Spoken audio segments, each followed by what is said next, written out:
సమయం తెల్లవారుజామున 4 గంటలు. ఊరి రచ్చబండ పక్కనున్న రాము చిన్న తాటాకు తేనీటి అంగడి. రాము పాత్రలను కడుగుతుండగా సీత పొయ్యి ఊదుతోంది. గత 3 రోజులుగా ఈ కుటుంబంలో పొయ్యి వెలగలేదు. ఇంట్లో గింజలేదు. ఆకలి కడుపులతోనే ఈ తోబుట్టూలు బతుకుబండిని లాగుతున్నారు. సీత, కట్టెలు తడిగా ఉన్నట్టున్నాయి, పొగ ఎక్కువగా వస్తోంది. గొట్టంతో కొంచెం గట్టిగా ఊదు తల్లి. ఊరు జనం ఇప్పుడే నిద్రలేచి ఇటువైపు వస్తారు. వాళ్ళొచ్చేసరికి టీ మరుగుతూ సిద్ధంగా ఉండాలి. ఊదుతున్నానన్నయ్యా, కాని కట్టెలు తడిగా ఉన్నట్టున్నాయి, పొగ ఎక్కువగా వస్తోంది. గొట్టంతో ఎంత ఊదినా మంట రావటం లేదు. అయినా అన్నయ్యా, ప్రతిరోజూ ఉదయాన్నే ఆ కోటయ్యగారు ఇక్కడికి వచ్చి నిన్ను పెద్దన్నయ్యను అనే మాటలు తలుచుకుంటేనే నా కడుపు మండిపోతుంది. పేదవాళ్లంటే ఆయనకు అస్సలు మర్యాద లేదు. పార్వతి, ఆకలి కడుపులో అగ్నిలా మన్నుతోంది. పొద్దుకు నుంచి గొంతులో చుక్క నీరు కూడా పడలేదు.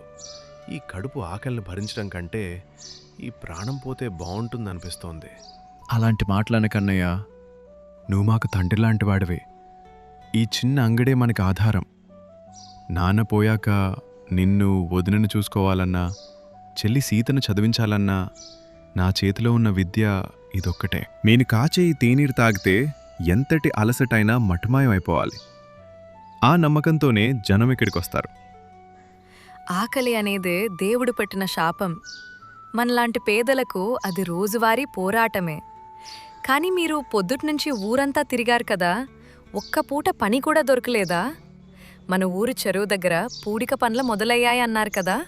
అవును, కానీ అక్కడికి వెళ్తే ఆ ముఠా మేస్త్రి నీకు బలం లేదు శివా. ఎండిపోయిన నీ ముఖం చూస్తుంటే గంప కూడా మోయలేవని అనిపిస్తోంది అని వెనక్కి పంపేశాడు.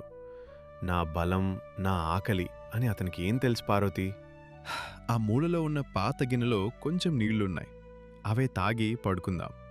నీళ్లు తాగితే కడుపు నిండుతుందా అన్నయ్యా? వదిన ముఖం చూడు, ఎండిపోయిన పువ్వులా ఉంది. చెల్లి సీత ఆకలితో అల్లాడిపోతోంది. మన ఊరు పెద్ద కోటయ్య గారింట్లో ఈరోజు పెద్ద విందు జరుగుతోంది కదా. చుట్టుపక్కల 5 ఊర్ల నుంచి జనం వస్తున్నారు. ఆయన చాలా ధనవంతుడు. కనీసం అక్కడికి వెళ్తే పంక్తిలో మిగిలిన అన్నమేమైనా ఉంటే పెడతారేమో. కోటయ్య గారా? ఆయన పేరు తలుచుకుంటేనే నా ఒళ్ళు వణుకుతోంది పార్వతి. ఆయన పేదలంటే ఈనగ కన్నా హీనంగా చూస్తాడు. అహంకారం ఆయన నెత్తిమీద కూర్చునుంది. అక్కడికి వెళ్ళి చేయి చాపాలంటే నా మనసు ఒప్పుకోవడం లేదు. అభిమానం ఆకలి తీర్చదన్నయ్యా. బరువు కంటే ప్రాణం ముఖ్యం. మన కోసం కాకపోయినా చెల్లి కోసం, వదిన కోసం వెళ్ళండి. ఒక్కసారి ప్రాధేయపడితే ఆ పుణ్యాత్ముడు మనసు కరగకపోతుందా? వెళ్ళండి అన్నయ్య, కాలం కలిసి వస్తుందేమో చూద్దాం. సరే, నువ్వు అంతగా బతిమాలుతున్నావు కాబట్టి వెళ్తున్నాను. కానీ నాకు నమ్మకం లేదు పార్వతి. ఆకాశంలో మేఘాలున్నా వర్షం పడని చందంగా ఉంటున్నా ఆయన మనసు. ఏమైనా సరే నీ ఆకలి కోసం వెళ్తున్నాను. నీరసంగా బయటికి నడుస్తాడు. పార్వతి దీపం వైపు చూస్తూ నిట్టూరుస్తుంది. కోటయ్య గారి పెద్ద మేడ. ముంగిట జనం విందు ముగించుకుని తృప్తిగా వెళ్తుంటారు. కోటయ్య గారు అహంకారంతో కుర్చీలో కూర్చుని తాంబూలం వేసుకుంటున్నాడు. అయ్యా కోటయ్య గారు, దండాలండి.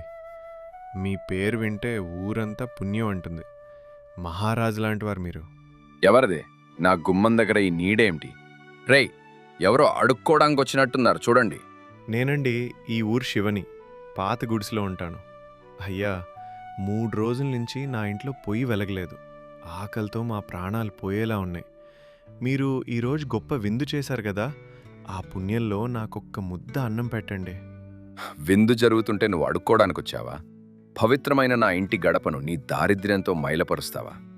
నా అతిథులు తిన్న చోట నిలబడి నీ పేదరికాన్ని ప్రదర్శిస్తావా? అయ్యా, అలా అనకండి. పేదవాడినైనా మనిషినే కదా. ఆకలి వేస్తే ధనికుడికైనా పేదవాడికైనా ఒకేలా ఉంటుంది. మీ దయ ఉంటే నా భారీ ప్రాణం నిలుస్తుంది. ఆ పంక్తిలో మిగిలిన అన్నం ఉన్నా చాలు. మిగిలిన అన్నం కావాలా? నా ఇంట్లో మిగిలిన అన్నం నా పెరట్లోని చెత్త కుప్పలోకి వెళ్తుంది తప్ప నీలాంటి సోమరిపోతుల కడుపులోకి వెళ్ళదు. కష్టపడి పనిచేయడం చేతి కాదు గాని ఇలా ధనవంతుల గడపల దగ్గర పడుండటం అలవాటైపోయింది. అయ్యా, పనిలేక కాదు, దొరక్క అడుగుతున్నాను. దయచేసి ఒక్కసారి నా కడుపొంక చూడండి. వట్టిపోయిన ఈ కడుపులో ఆకలి మంట తప్ప ఏమీ లేదు. అయితే విను, నీకన్నం కావాలంటే వెళ్ళి ఆ చెరువులో ఉన్న మట్టిని తిను. నా మేడమెట్లెక్కే అర్హత నీకు లేదు.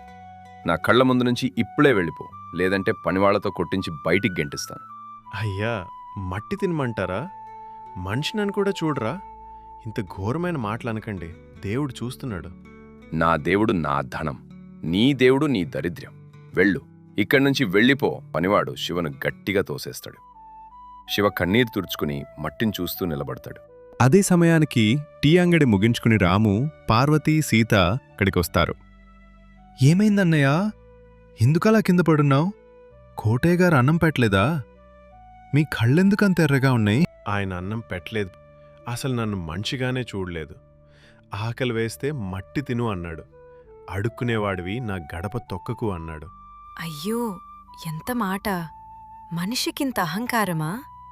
ఆకలితో ఉన్నవాడిని ఆదరించకపోగా ఇలా అవమానిస్తారా? ఆయన అన్న మాటల్లో ఒక నిజం ఉంది పార్వతి. మనం అడుక్కున్నంతకాలం ఆయనలాంటి వాళ్ళు మనల్ని అవమానిస్తూనే ఉంటారు. ఈ రోజు నుంచి ఈ చేతులు అడగడానికి చాచను, అన్నం పెట్టడానికి ఉపయోగిస్తాను. అవునన్నయ్య. వద్దు సీత, వద్దు, వద్దునా. ఆవేశపడకండి. మనకు కోపం వస్తే నష్టం మనకే. ఆయన అన్న మాటలను మనం మనసులో పెట్టుకోకూడదు. ఆ మాటలే మనకు పెట్టుబడి అవ్వాలి. కాలం ఎప్పుడూ ఒకేలా ఉండదు. చూస్తూ ఉండండి. ఆయన నన్ను మట్టి తినమన్నాడు కదా, ఇదే మట్టిని నమ్ముకుంటాను. ఈ దారి చూడు, పొరుగు ఊర్లించి వచ్చే బాటసార్లందరూ ఈ ఎండలో పడి ఇటుమించే వెళ్తారు. ఇక్కడెక్కడ నీడ లేదు, చుక్క నీరు దొరకదు. మనం ఇక్కడే ఒక చిన్న చద్ది అన్నమిల్లు, రాము టీ అంగడి కలిపి మొదలు పెడదాం. వంట చేయటానికి సరుకులు కావాలి, గిన్నెలు కావాలి. మన దగ్గర ఏముందని మొదలు పెడతాం? మన దగ్గర పట్టుదలుంది పార్వతి. నా దగ్గరున్న ఆ పాత గొడ్డలి, పార ఈ సాయంత్రం లోపే అమ్ముతాను. నువ్వు నీ దగ్గరున్న ఆ ఒక్క వెండి ముక్కు పొడికేస్తావా? అదే మనకు పెట్టుబడి. నా దగ్గరున్న చిన్న టీ అంగడి సామాగ్రి, నేను దాచుకున్న కొన్ని పైసలు కూడా దీనికే ఉపయోగిస్తానన్నయ్య. ముక్కు పుడక ఏముంది? నా ప్రాణం నిలబెట్టడానికి మీరే కష్టపడుతున్నారు. ఇదిగోండి, తీసుకోండి. ఈ డబ్బుతో సరుకులు తెద్దాం. మనం పస్తులున్నా సరే ఈ దారిలో వెళ్లే ఆకలి గొంతులకు అన్నం పెడదాం. అవును, ఆ కోటయ్య గారి మేడ కంటే గొప్పగా ఇక్కడ అన్నం దొరుకుతుందని అందరూ చెప్పుకోవాలి. అవమానాన్ని ఆయుధంగా మార్చుకుందాం. రేపు సూర్యుడు ఉదయించే లోపు ఇక్కడ పొయ్యి వెలగాలి. అలా శివ, రాము, పార్వతి, సీత కలిసి ఆ పాడుబడ్డ స్థలాన్ని శుభ్రం చేస్తుంటారు. మట్టితో పెద్ద పొయ్యిలు తయారు చేస్తారు. అవమానం నుండి పుట్టిన పట్టుదల వారిని నడిపిస్తుంది. పార్వతి, ఈ మట్టి చూశావా? ఎంత గట్టిగా ఉందో. కానీ మన పట్టుదల ముందు ఇది తలవంచక తప్పదు. ఇక్కడ మనం మట్టితో 3 పొయ్యిలు చేద్దాం. అలాగే ఈ ముక్కు పుడక అమ్మగా వచ్చిన డబ్బులతో చుట్టుపక్కల గ్రామాల నుంచి బియ్యం, పప్పు, ఆవకాయ జాడీలు తీసుకొచ్చాను. కానీ కట్టెల్లేవు కదా, వంట ఎలా మొదలు పెడదాం? నువ్వు కంగారు పడకో. నేను అడవికి వెళ్ళి ఎండిపోయిన మోదుగు కొమ్మలు, వేపకర్రలు కొట్టుకొస్తాను. మనకు పొగ తక్కువ వచ్చేలా, మంట ఎక్కువ వచ్చేలా కట్టెలు కావాలి. అలా పొయ్యిలో మంట వెలుగుతుంది. పార్వతి పెద్ద గిన్నెలో అన్నం వండుతుంది. నేను పాలు, డికాషన్ సిద్ధం చేస్తానన్నయ్య. టీ తాగటానికి వచ్చేవాళ్ళకు కూడా ఆకలి తీరేలా మనం ప్లాన్ చేద్దాం. అన్నయ్య, కోటయ్య గారు మనల్ని చూసి నవ్వుతారేమో అని భయంగా ఉంది. తిండి లేని వాళ్ళు తిండి పెడతారా అని వెక్కిరిస్తారేమో. నవ్వు. ఆ నవ్వులే మనల్ని ముందుకు నడిపిస్తాయి. ఎవరైనా ఆకలి అని ఇక్కడికి వస్తే అమృతం లాంటి అన్నం వడ్డించాలి. ఒక్కసారి తిన్నవారు మళ్ళీ మళ్ళీ ఇక్కడికే రావాలి. ఆ కోటయ్య గారి విందు కన్నా మన చద్ది అన్నమే మిన్న అనిపించాలి. వంట పూర్తయిందా పార్వతి? ఆ పప్పుచారు వాసన ఊరంతా వచ్చేలా ఉంది. ఎప్పుడూ లేని కొత్త రుచి నీ చేతుల్లో ఉంది. ఒక ముసలి బాటసారి తన భార్యతో కలిసి నీరసంగా నడుచుకుంటూ వస్తాడు. అయ్యా, ఎండకు గొంతు ఎండిపోతుంది. తాగడానికి చుక్క నీరుస్తారా? ఇక్కడ ఏమైనా తినడానికి దొరుకుతుందా? రావయ్యా తాత, రా, ఈ నీడని కూర్చో. ఇదిగో ఈ మట్టి కుండలోని చల్లని నీరు తాగు. పార్వతి, తాతయ్యకు వేడివేడి అన్నం, పప్పుచారు వడ్డించు. అమ్మా, ఎంత రుచిగా ఉంది. నా జన్మలో ఇంత కమ్మని అన్నం తినలేదు. నా కడుపు నిండింది, మనసు నిండింది. నీ చేతి వంటలో దేవత ఉంది. మీ దీవెనలు మాకు చాలు. అలా కొన్ని నెలల తర్వాత ఆ చిన్న తాటాకు పాక్ కాస్త అన్నపూర్ణ తేనీటి నిలయం మరియు భోజనశాల అనే పెద్ద హోటల్గా మారింది. శివ అందర్నీ పలకరిస్తుంటాడు. శివన్న, రాము, నీ హోటల్ గురించి 10 గ్రామాల్లో చెప్పుకుంటున్నారు. కోటయ్య గారి మేడలో విందు కన్నా శివన్న హోటల్లో చెద్ది అన్నం, రాము టీయే మేలు అని జనమంటున్నారు. అదంతా ఆ దేవుడి దయ వెంకన్న. ఆకలి విలువ తెలిసిన వాళ్ళం కాబట్టే అన్నాన్ని గౌరవంగా పెడుతున్నాం. ఇక్కడ పేదవాడికి ఒక ధర, ధనవంతుడికి ఒక ధర ఉండదు. ఆకలి అందరికీ ఒకటే కదా. రాము సీత మాట్లాడుకుంటున్నారు.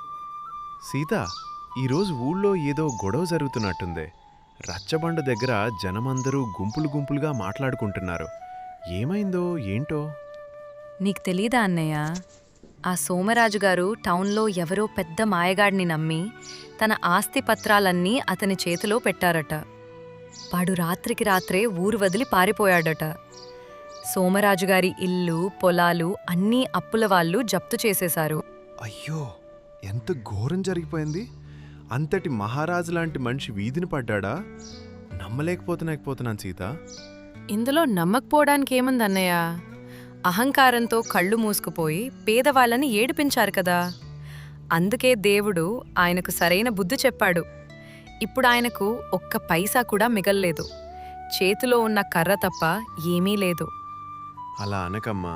ఎవరికైనా కష్టం వస్తే మనం సంతోషించకూడదు. ఆయన ఎంత తిట్టినా మన ఊరు పెద్ద. ఇప్పుడు ఆయన పరిస్థితి ఏంటో. నువ్వింకా ఆయన గురించి ఆలోచిస్తున్నావా? ఆయన బాగున్నప్పుడు నిన్ను కనీసం మనిషిలా చూసారా? ఇప్పుడు రోడ్డున పడితే నీకెందుకు బాధ? కష్టాల్లో ఉన్నప్పుడు పాత పగలు తలుచుకోవడం మగాడి లక్షణం కాదమ్మా. ఆయనకి ఏదో ఒక సాయం చేయాలి. ఒకసారి ఇటు వస్తే బాగుండు కనుక్కునేవాడిని. ఇంకా కోటయ్య విషయానికి వస్తే ఇంటి ముందు గడ్డి మొలిచింది. కోటయ్య గారు ఒక చిరిగిన వస్త్రంతో పైన అరుగు మీద కూర్చునుంటారు. ఎంత ఘోరం! అకాల వర్షాలకు పంటలన్నీ పోయాయి. వ్యాపారంలో అప్పులు పాలయ్యాను. ఉన్న ఆస్తి అంతా వేలంలో వెళ్ళిపోయింది. నా అన్నవాళ్ళెవరూ మిగల్లేదు. ఆకలికి ప్రాణం పోయేలా ఉంది. అయ్యా, ఇంట్లో గింజ కూడా లేదు.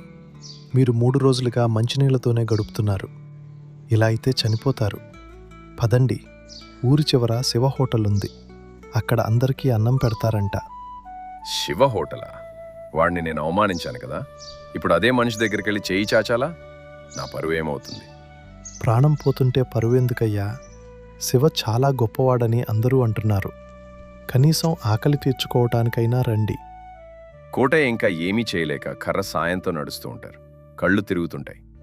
అబ్బా, ఈ ఎండ భరించలేకున్నాను. కడుపులో ఎరుకలు పరిగెడుతున్నాయి. నీళ్లు కూడా తాగలేకపోతున్నాను. ఆ రోజు శివని ఇలాగే ఎండలో నిలబెట్టాను కదా. ఇప్పుడు నాకు కూడా అదే గతి పట్టింది. అయ్యా, ధైర్యం పట్టండి. అదిగో ఆ వేప చెట్టు కింద ఉన్నదే శివ హోటల్. ఎంతోమంది బాటసారులు అక్కడ భోజనం చేస్తున్నారు. పదండి, నెమ్మదిగా నడవండి.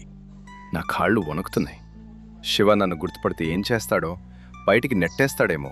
అయ్యా, ఎవరు మీరు? చాలా నీరసంగా ఉన్నారు. ముందు ఈ మజ్జిగ తాగండి, ప్రాణం కుదుటపడుతుంది. తల్లి, పుణ్యం ఉంటుంది. కొంచెం అన్నం పెట్టమ్మా, ప్రాణం పోయేలా ఉంది. పార్వతి విస్తరాకు వేసి నెయ్యి వడ్డించి అన్నం కూరలు వడ్డిస్తుంది. కోటయ్య గారు ఆత్రంగా తింటుంటారు. కళ్ళలో నీళ్లు తిరుగుతుంటాయి. అయ్యా, అన్నం సరిపోయిందా? ఇంకా కావాలా? కోటయ్య గారు లేచి శివ వైపు చూస్తారు. శివ, నన్ను గుర్తుపట్టావా? నేను ఆ రోజు నిన్ను అవమానించిన కోటయ్యను. గుర్తుపట్టానయ్యా. ఆ రోజు మీరు నా గడపను మైలపరుస్తున్నావు అన్నావు. కానీ ఈరోజు నా గడప మిమ్మల్ని సాదరంగా ఆహ్వానిస్తోంది. ఆకలికి ధనిక పేద తేడా లేదని ఈరోజు మీకు తెలిసిందా? నన్ను క్షమించు బాబు. డబ్బు గర్వంతో కళ్ళు మూసుకుపోయి మనిషిని అని కూడా చూడలేదు. నన్ను తిట్టి బయటికి గెంటిస్తావని భయపడ్డాను. కానీ ఇంత కమ్మని అన్నం పెట్టి నన్ను ఆదుకున్నావు. అయ్యా, మట్టి తిను అన్న మీ మాటలే నన్ను ఈ మట్టిని నమ్ముకునేలా చేశాయి. ఈరోజు నేను ఈ స్థాయిలో ఉన్నానంటే దానికి మీరే కారణం అని అంటాడు. కోటయ్య గారు ఒక సామాన్య మనిషిలా మారిపోయారు.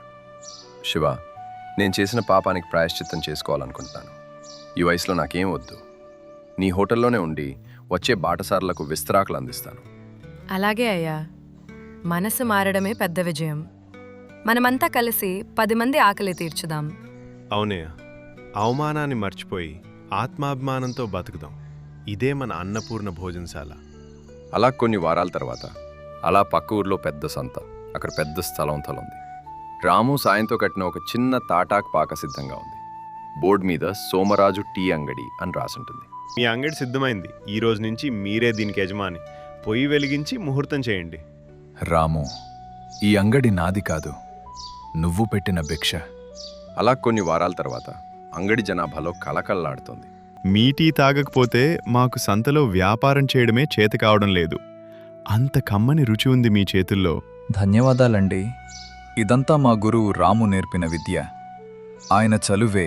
అవును, రాము చాలా గొప్పవాడు. నిన్ను ఆ కష్టాల్లో ఆదుకుని ఈ స్థాయికి తెచ్చాడు.